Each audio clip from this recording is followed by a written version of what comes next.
تمام خوشحالی تو فدای آبرو و احترامی میکنی که حتی بهت داده نشده. این برای تو چه فایده ای داره؟ فایده، ضرر، حساب، کتاب. من همه رو از زندگی انداختم بیرون. همینطورم منو. آخه چرا داری به خاطر یه شخصی که خودخواه و ظالمه اینقدر داری خودتو اذیت میکنی؟ به خاطر اون نه، بلکه به خاطر احترام و آبروی پدر و مادرم و ثابت کردن نجابت خودم هنوز زنده. من میدونم که نمیتونم درد تو کم کنم و نمیتونم قول بدم که خوشحالی تو دوباره بهت برگردونم. اما اگه ویزام اومد بهت قول میدم که تو رو از این جهنم نجات بدم و ببرم جایی که بهشت باشه. من همچین بهشتی رو نمیخوام. بهشتی که به خاطرش اسم پدر و مادرم لکه‌دار و بدنام بشه.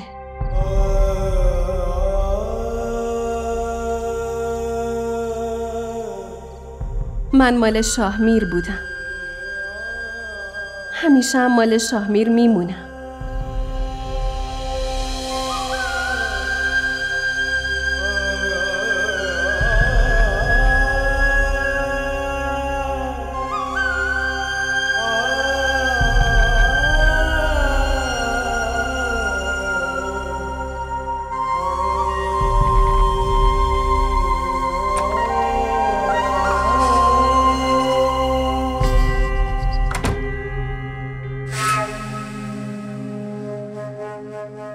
تو بیدار شدی؟ آره، ساعت بیدارم. حال مامانی چطوره؟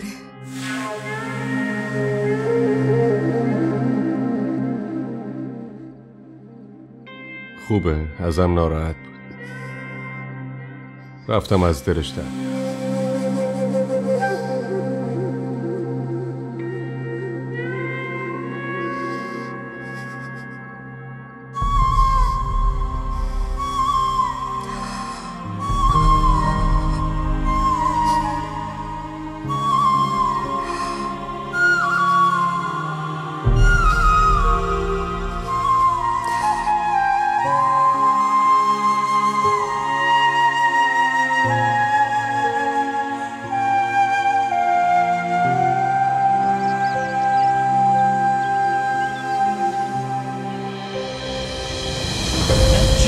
چی شده؟ چه اتفاق افتاده؟ نمرده باشه. آب بیارین، آب بیارین. وای خدای من.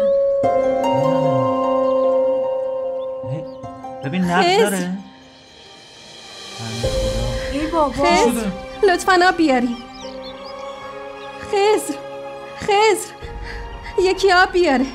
خضر چی شده؟ خوبی؟ پاشو آب بیارین.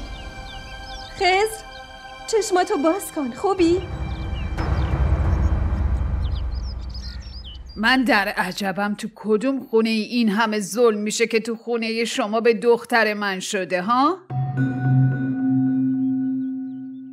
ببخشید پسر من 2 زن داره ولی محاله در حق یکی از اونا بی انصافی بکنه. با هر 2 یکسان رفتار میکنه و بهشون حقوق مساوی میده.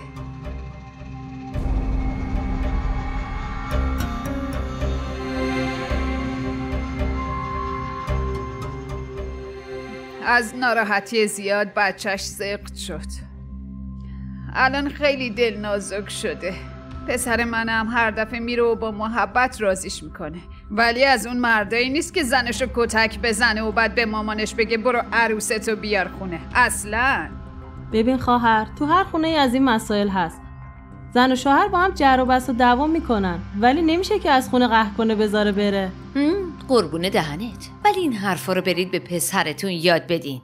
چرا برای ما سخنرانی میکنین؟ من که تمام تلاشمو کردم که پسرمو آروم کنم ولی اول که خودت پرش کردی. ببین خواهر، اگه گوش پسرتو پر کنی خب معلومه اینجوری میشه. مادرها اگه بخوان خوب میتونن زندگی پسرشونو شیرین کنن چون که بلدم پسرشونو چجوری باید کنترلش بکنن. یه بار روشنش میکنن، یه بار خاموش. حالا اگه تو هی زیر گوش پسرت از عروست بدگویی کنی، خب اونم عصبی میشه. راستش براتون سوء تفاهم پیش اومده. وقتی مرد عصبانی میشه وظیفه زن اینه که سکوت کنه. ولی هنوز ساکت نموند و تو روی شوهرش زبون درازی کرد. من که سعی کردم دوتاشونو آروم کنم.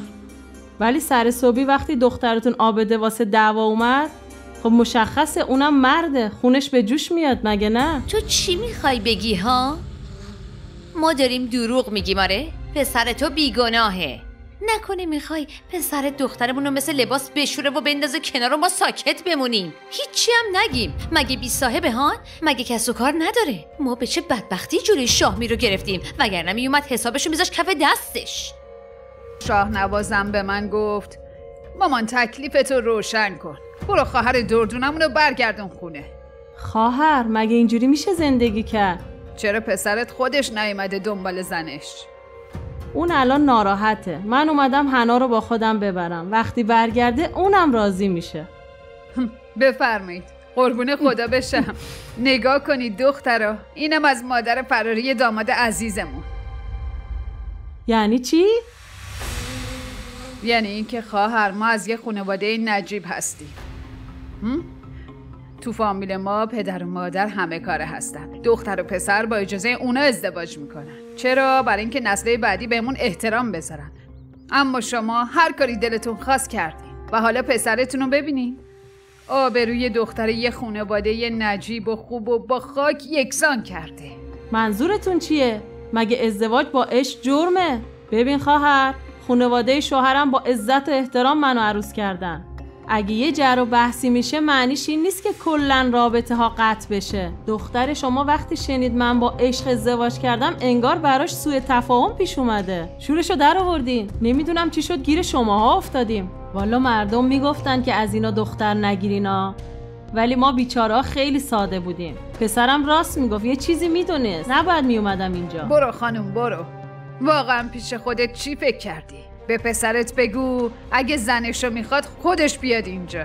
اون دیگه نمیاد. مگه پسر یه مادر فراری نیست؟ پس واسه دخترتون یه شوهر نجیب پیدا کنین. پسر منو که قبول ندارین، دیگه حرفی نمیمونه. بفرمایید از خونه ما برید بیرون. من خواهرمو با جادوگری مثل تو جایی نمیفرستم. واقعا که اشتباه از ما بود که با شما وصلت کردیم. چقدر مردم بهم گفتن این کارو نکن پشیمون میشی، ولی من احمق به حرفشون گوش ندادم.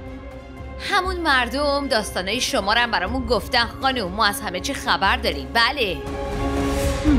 آره برین، من که بی صاحب نیستم. شرافتم خوب چیزیه، البته اگه بعضیا داشته باشن. خضر چی شده؟ خوبی؟ آب بیاریم. خضر چه فایده ای داره الان نگران من باشه؟ من باید خودم پاپس بکشم. اون شوهر داره. بهتره که بی سر و صدا از زندگیش برم بیرون. ولی به خاطر من نگران شده بود.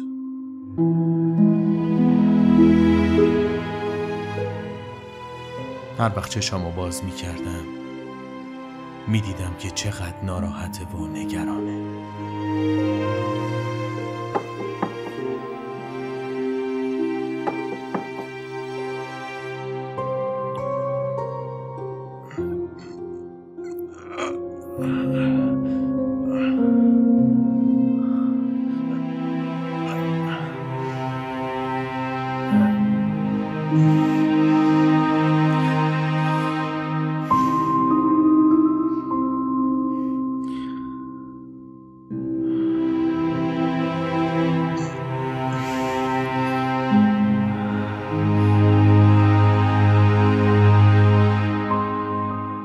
تو بودی؟ خبر میدادی داداش. باشه تو بشین.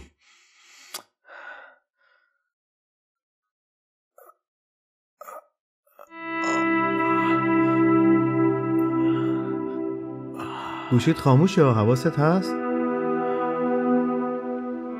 نگرانت شدم اومدم ببینم چه خبر شده.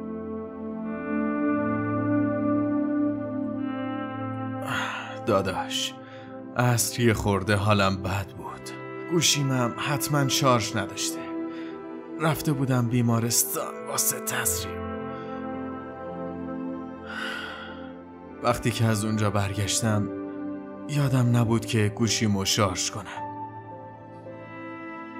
پس به درد عشق گرفتار شدی. دوباره عاشق شدی.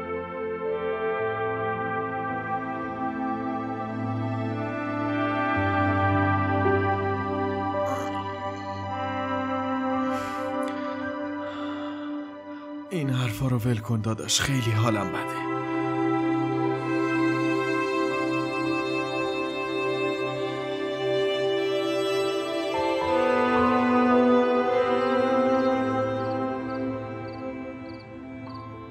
من که اصلا نمیفهمم خواهران با این سر و زبون زندگیشون چجوری سر و سامون گرفته. خدا کنه همیشه همینطوری باشه. ولی اما آخه چطوری؟ وقتی اونا باهات حرف نمیزنن چرا نشسته بودی پیششون؟ خوبه یادت اومد منم هستم. وگرنه تا پات میرسه خونه دنبال آزرایی. بدو میری توی اتاقش. خاطرات قدیمی یادت افتاده؟ یواشکی میرفتی دیدنش؟ وقتی هنوز به این چیزا فکر میکنی پس من چرا اینجام؟ وقتی اونو فراموش نکردی پس چرا با من ازدواج کردی؟ اشتباه کردم. واقعیت اینه که مونا این روزا فکر میکنم خیلی اشتباه کردم. مردم چرا ازدواج میکنن؟ منم واسه بچه، واسه خوشحالی، واسه آرامش ازدواج کردم. ولی اگه میدونستم که بعدش تو تبدیل به جاسوس هم میشی هرگز این کارو نمیکردم. اگه میدونستم که شب و روز دنبالم راه میافتی این کارو نمیکردم.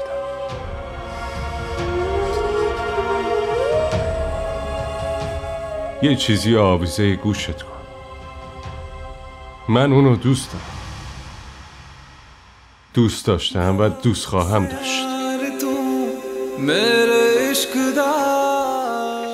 این حرفو خیلی خوب به یاد داشته باش. به نفعت.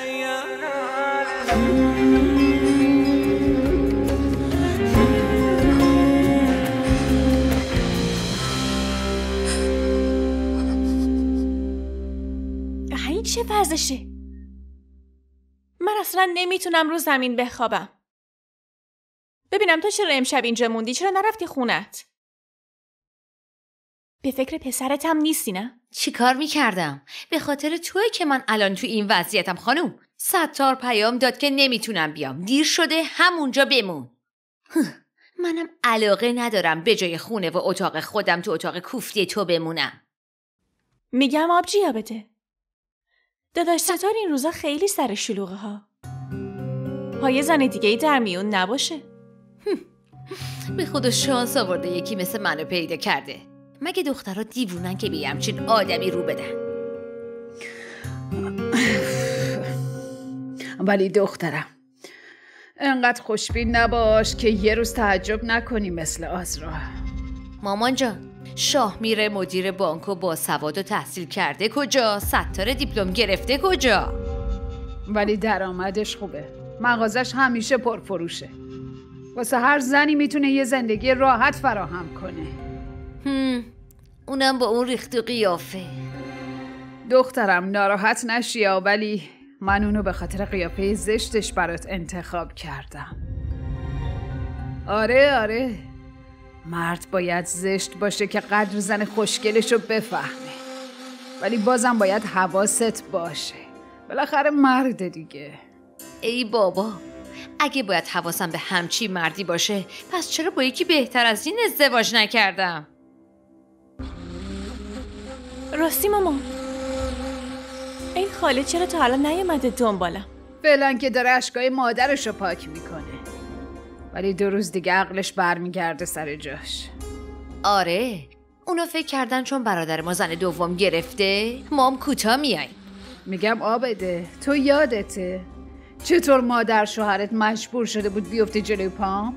آره، دخترها اگه تو خونه خودشون خوب زندگی کنن باید خونه شوهرم خوب زندگی کنن. آره، باید بهش احترام بذارن وگرنه خونه باباشون میموندن. بهتر از اونجاست که. آره به خدا. مامان حالش خوبه؟ برگشته خونه یا هنوز بیمارستانه؟ خدا را شکر الان بهتره. تو نگران نباش.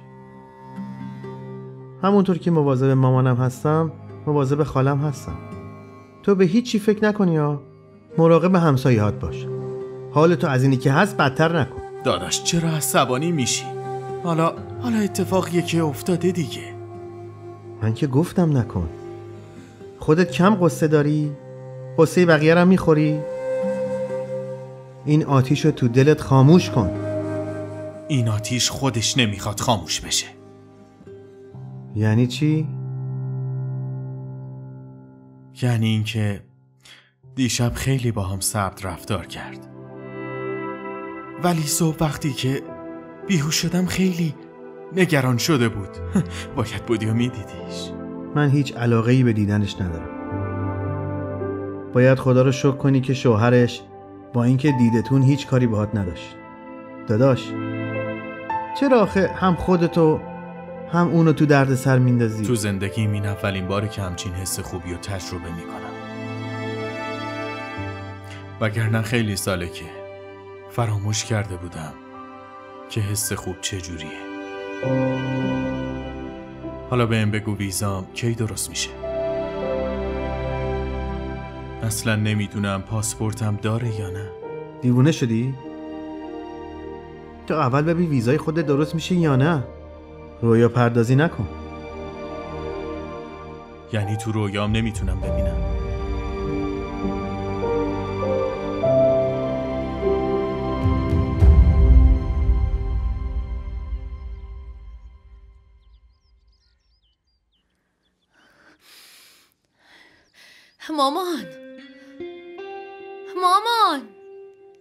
مامان بیدار شو. مامان چی شده؟ مامان باشو، باید بریم بیمارستان. چی؟ بیمارستان؟ اما دکتر که گفته بود هفته بعد. ولی داره زودتر میاد، باید بریم. تو دراز بکش. باید به ستار زنگ بزنم، نمیدونم کدوم گوریه. جواب نمیده. به درک که جواب نمیده بابا. هنا پاشو برو به داداشت بگو حال خواهرت خوب نیست. عجب بدبختی دارم و تو این خونم راحتمون نمیذارن. یادت باشه با این تنبلی و قلبازی زن زندگی نمیشی. اول به اون برسین که اونجا دراز افتاده. خیلی خودخواهه مامانی، خیلی خودخواهه. بس دیگه الان وقت دعوا نیست. تو یکی بتمرک. وای مامان، تا دیروز که باش حرف نمیزدی الان صداشم میکنی. این درد داره. اون شوهر احمقش جواب نمیده. دختر ما هم اینجوری ول کنم؟ وراجی میکنه.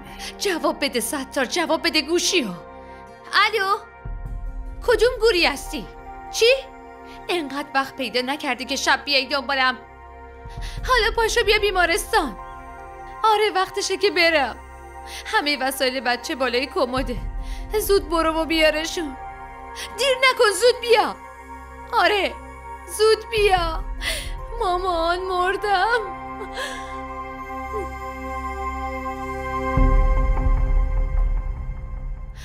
نمیدونم این ستار کدوم گوریه. گوشیشم جواب نمیده. نمیدونم میاد یا نه. پس شاهمیر تو ببرش. منم همینو میگم. فکر نمی کنم اون برسه. اگه اومد بهش میگن مستقیم میاد بیمارستان دیگه. بریم دخترم بریم. دیر نکنی. پاشو بیا. من میگیرم. بیا احتیاط کن نیفتی دخترم.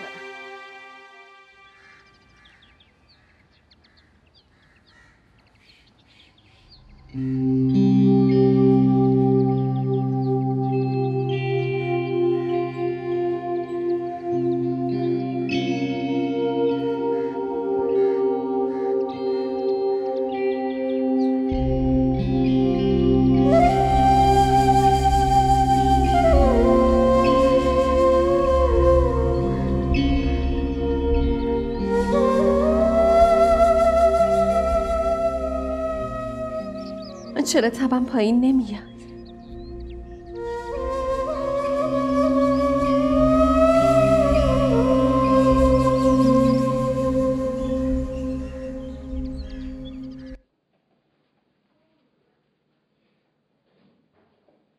هر چه زودتر باید عملشون کنیم. شما برین داروها رو بگیرین. آی دخترم که حالش خوبه نه؟ شما فقط این داروها رو زودتر بیارین. آی بفرما. حاج آقا تازه تشریف آوردن. کجا بودی؟ مگه نمیدونستی زایمان زنت نزدیکه؟ اینو بگیریم. ببین چطوری ریخته داخل کیسه آورده. نشین این داروها رو زودتر بیار، میخوان عملش کنن.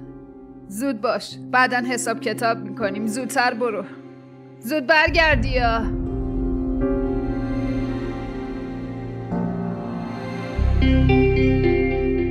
ماما من میرم دیگه، دیر شده، دوباره برمیگردم. آره برو پسرم، برو مامان و خواهراتو اینجا تنها بذار.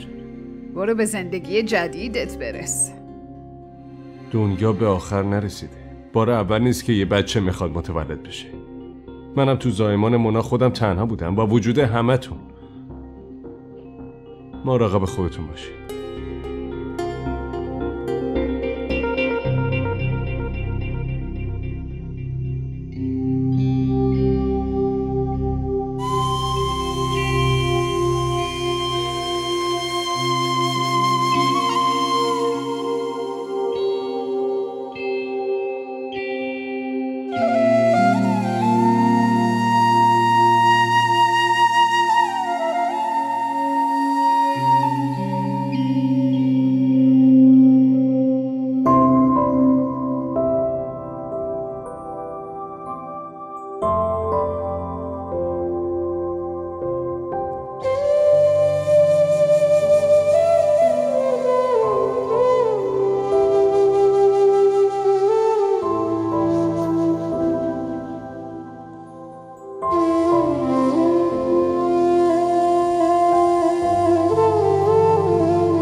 بچه من چی کار میکنی؟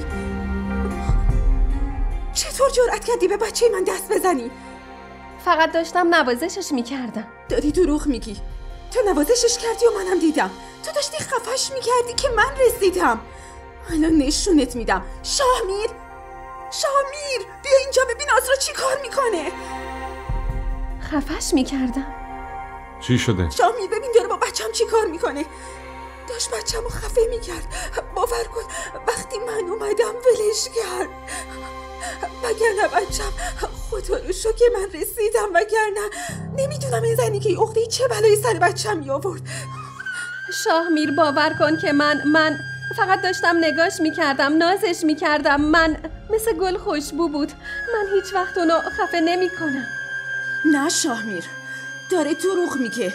دستش کنار گردن سعد بود. ساکت شو. ساکت بشم؟ این میخواد بچه‌مو بکشه بعد من ساکت بمونم؟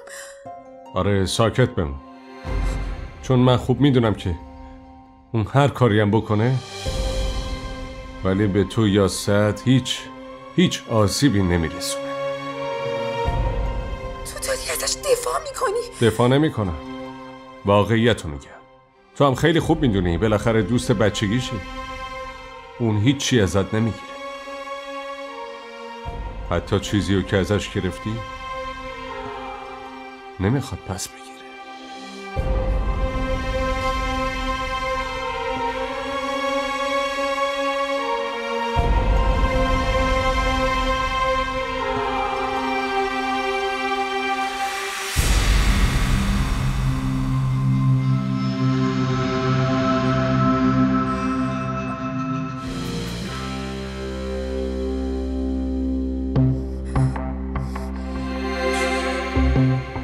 واقعا که مثل بی کس و کارا شدین. هیچکی سراغتون رو نمیگیره. شاهمیر که میگه کارم تموم شد میام. خانواده شوهرت که اصلا پیداشون نیست. آقا ستارم که تا حالا بر نگشته. آره نمیدونیم کجاست. نکنه واقعا اتفاقی واسش افتاده باشه. از صبح تا حالا رفته دنبال داروهاش با اینکه میدونست باید زود عمل بشه. نمیدونم تو کله این مرد چی میگذره. نکنه دلش میخواد خدایی نکرده دخترم بمیره. مامان جان نگران نباش. بذارین ستار بیاد یه جوری به حسابش برسم که یادش نره.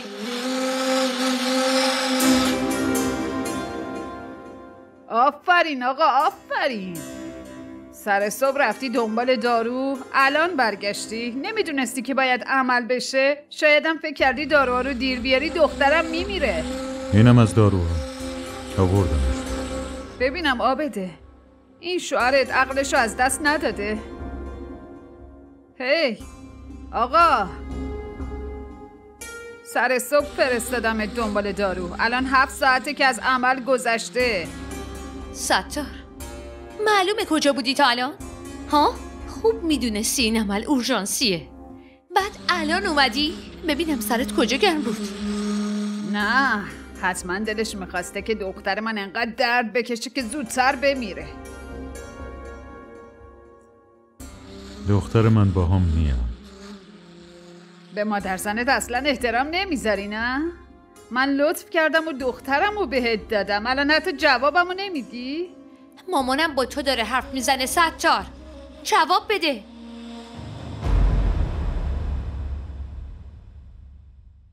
من با دختر عمم ریحانه ازدواج کردم.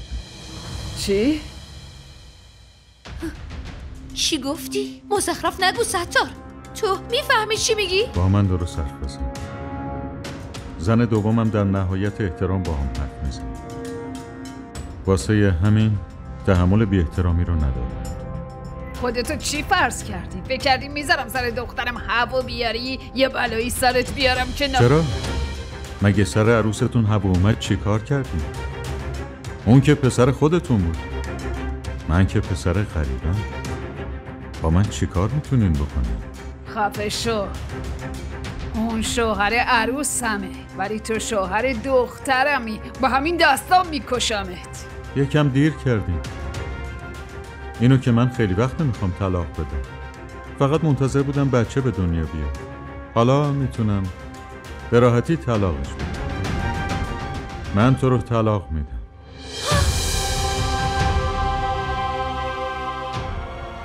من تو رو طلاق میدم.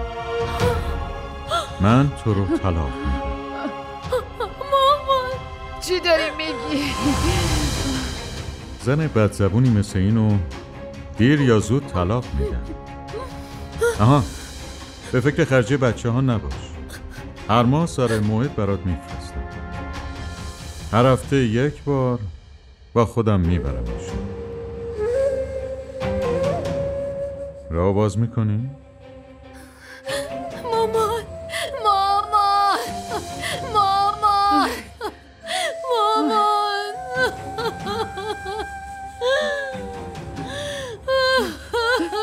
چی شده؟ چی شده؟ چرا گریه میکنی؟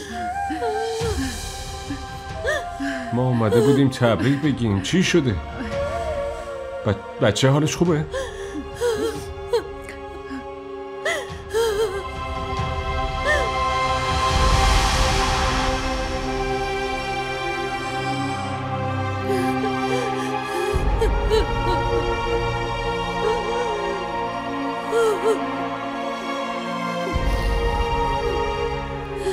خواهرت بیوه شد، ستار طلاقش داد. طلاقش داد.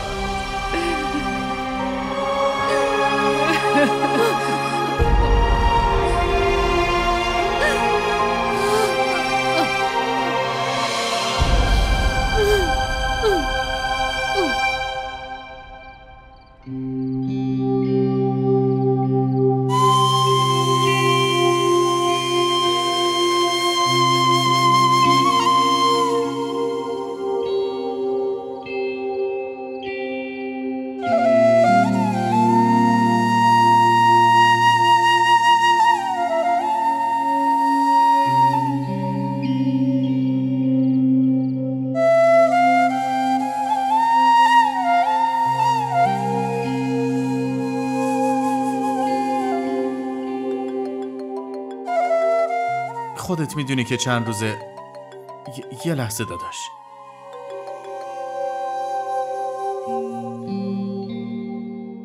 الو شاهمیر، حالم اصلا خوب نیست. از دیروز تب دارم. همه داروامم تموم شدن. میشه لطفاً برام قرص تبر بیاری؟ یه لیوان آبم برام بیار. من شاهمیر نیستم، خضر هستم. ولی من آزرا هستم. لطفاً برام آب بیار. باشه حتما. ببین یه کاری میکنم. دارو و آبو برات میذارم بالای دیوار که خودت برداری. من نمیتونم بلند شم. اگه خودت نمیای مونا رو بفرست، ولی لطفاً برام آب بیار. من اصلا حالم خوب نیست. شاهمیر لطفاً.